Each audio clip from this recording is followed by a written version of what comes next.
নমস্কার বন্ধুরা, আমি শ্রাবণী। আমার গার্ডেনিং চ্যানেলে তোমাদের প্রত্যেককে স্বাগত। বন্ধুরা, আমরা যারা বাগানে এই শীতের কাজ করতে অত্যন্ত ভালোবাসি এবং প্রত্যেক বাগানই তা করে থাকি। আর যারা বাগান তোমাদের নেই তারাও কিন্তু এই শীতের ফুল দেখার জন্য কিন্তু অনেকটাই অপেক্ষা করে থাকো।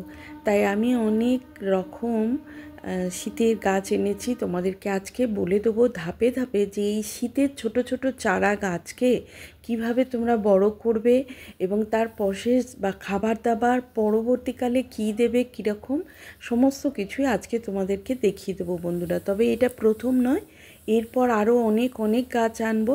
তবে প্রথম গাছগুলো তোমাদেরকে কি আনা হয়েছে, 2 দিন দেরি হয়ে গেলেও এরপর গাছে প্রচুর ফুল আনবো, কিন্তু সেগুলো কি গাছ তোমাদের দেখিয়ে দিচ্ছি।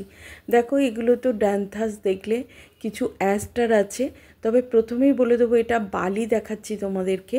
এই গাছ নিয়ে এসে যদি বালির মধ্যে, শুধু বালি কিছুই না তার মধ্যে, যদি তার মধ্যে রেখে দাও বা কোকোপিট, এদের মধ্যে রেখে দিলে সব থেকে বেশি রুট ছড়িয়ে পড়ে, তাদের মধ্যে রুট বেশি বেড়ে যায় এবং সেইখান থেকে তুমি তোমার নিজের মতন গাছগুলোকে বসাতে পারো। এগুলো পিটুনিয়া দেখাচ্ছি আমি।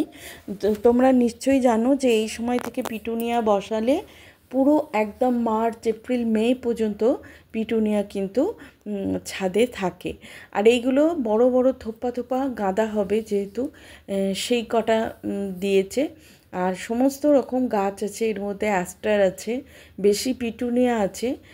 আর এগুলো হচ্ছে ক্যালেন্ডুলা আছে 2-3টে, আর আছে এই যে ড্যান্থাস। আরও অনেক রকম গাছ আসবে, এখনও অনেক রকম গাছ এখনও আনা হয়নি বন্ধুরা। তবে তোমাদেরকে প্রথমেই জানিয়ে রাখবো যে এই ছোটো গাছের যে পরিচর্যা তোমরা কিভাবে করবে, বাড়িতে কিছু দিন এনে কিভাবে কি করবে সেটাই আজকে জানিয়ে দেবো। তোমরা অনেকেই এই গাছ এনে তোমাদের কিন্তু মরে যায়, একটি গাছও মরবে না। আজকে তোমাদেরকে এমনভাবে জানিয়ে দেবো। প্রথম টিপসগুলো হলো, এই গাছ যদি থামপটে নিয়ে আসো, তো থামপটে নিয়ে আসলে, যেমন দেখো ইনকা গাঁদাগুলো আমার থামপটে আছে। আর অন্য এই যে গাছগুলো দেখাচ্ছি তোমাদেরকে, দেখো এই যে ক্যালেন্ডুলা দেখো, এর নিচে অল্প একটু মাটি আছে আর বেশ ভালো রকম শিকড় ওখান থেকে হয়ে গেছে। খুলতে গিয়ে কিছুটা শিকড় থেকে মাটি খুলে গেল যেহেতু। তো প্রথমেই বলবো, ছোট গাছ এই টিপসগুলো ধাপে ধাপে তোমরা মানবে। ছোট গাছ ছোট টব, সেটা তোমাদের মাটির টব হতে পারে, ছোট গ্রো ব্যাগ হতে পারে। অবশ্যই আমরা জানি যে শীতের গাছের জন্য খুব বেশি বড় টব লাগে না, তবে ধাপে ধাপে 2বার টব বদলালেই তোমার গাছ কিন্তু রেডি। আর এই যে আজকে দেখাচ্ছি তোমাদের, এটা ক্যালেন্ডুলাটা যেহেতু ছোট গাছ, ছোট টবে বা ছোট তোমাদের গ্রো ব্যাগে এইভাবে বসিয়ে দিলে, মাটি একেবারে শীতের গাছের মাটি ঝুরঝুরে করতে হয়। তার ঝুরঝুরে মাটি আছে, অল্প মাটির মধ্যে পুরনো গোবর সার মেশানো আছে, আর কিচ্ছু না বন্ধুরা। এরপর তুমি তোমার গাছের যখন বদলাবে, এর মধ্যে কিছুটা রুট ব্রাউন করে নাও, মানে রুটটা তৈরি করে নাও বন্ধুরা। এইভাবেই তোমরা করবে। আর জলের মাত্রা অতিরিক্ত কম দেবে, স্প্রে করবে, হাতের মধ্যে জল তুলে দেবে, এইভাবে করবে। এবার দেখো, এই থামফটে যে ইনকা গাঁদাগুলো ছিল সেগুলো আমি এনে প্রথম বালি বা অল্প মাটি বা কোকোপিট যে কোনো কিছুতে রাখে তোমাকে কিন্তু আরও শিকড় বেশি করে নিতে হবে। তো ওইখান থেকে যখন তুলবে দেখবে শিকড় একবারে বাইরে বেরিয়ে এসেছে, বা ওই ছোট্ট থামপটের বাইরে থেকে হোল থেকে শিকড় বেরিয়ে গেছে। তো সেখান থেকে দেখবে যে যখন তুলে এই যে কিছু জিনিস দিয়ে এইভাবে থামপটটা ভেঙে দেবে।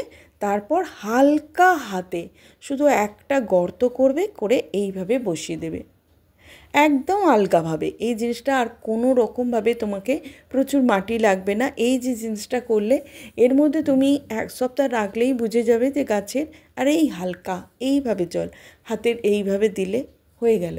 এই জলটাই তোমাদের মাথায় রাখতে হবে বন্ধুরা।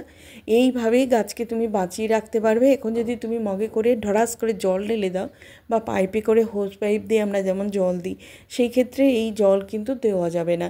এদের ছোট্ট গাছ ছোট্ট, আর দিনের বেলা তোমাদের এই রকম কিছু হালকা এইরকম শেডের নিচে রাখতে হবে বা চাপা দিয়ে রৌদ্রের মধ্যে একটুখানি রাখতে হবে। যদি সম্পূর্ণ রৌদ্র দাও নেওয়ার মতো ক্ষমতা ছোটো গাছের নেই বন্ধুরা।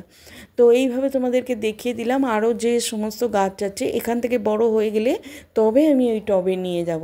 এখানে কিছুদিন বড় করে নেব, তারপর ওই ফাঁকা টবগুলো নিয়ে যাব। সেই মাটি আলাদা করে শীতের মাটি তৈরি করা আছে সার দিয়ে। তো এইগুলো তোমাদেরকে গুরুত্বপূর্ণ জিনিসগুলো জানিয়ে দেব বলেই প্রতিটা ধাপে ধাপে দেখো। এই যে এইটাও তাই 2-4 দিন অনেক দিন আগে বাড়িতে নিয়ে আসা হয়েছে। তো আমি এগুলোকে বালিতে নয়, আমি মাটিতে এমনি থামপট সমেত বসিয়ে রেখেছিলাম। তো অবশ্যই তোমরা কোকোপিট কিংবা বালির মধ্যে এইভাবে বসিয়ে রাখো, তাহলেই হবে। দেখো এই রকম আরও বেশি বেশি শিকড় ছড়িয়ে যাবে।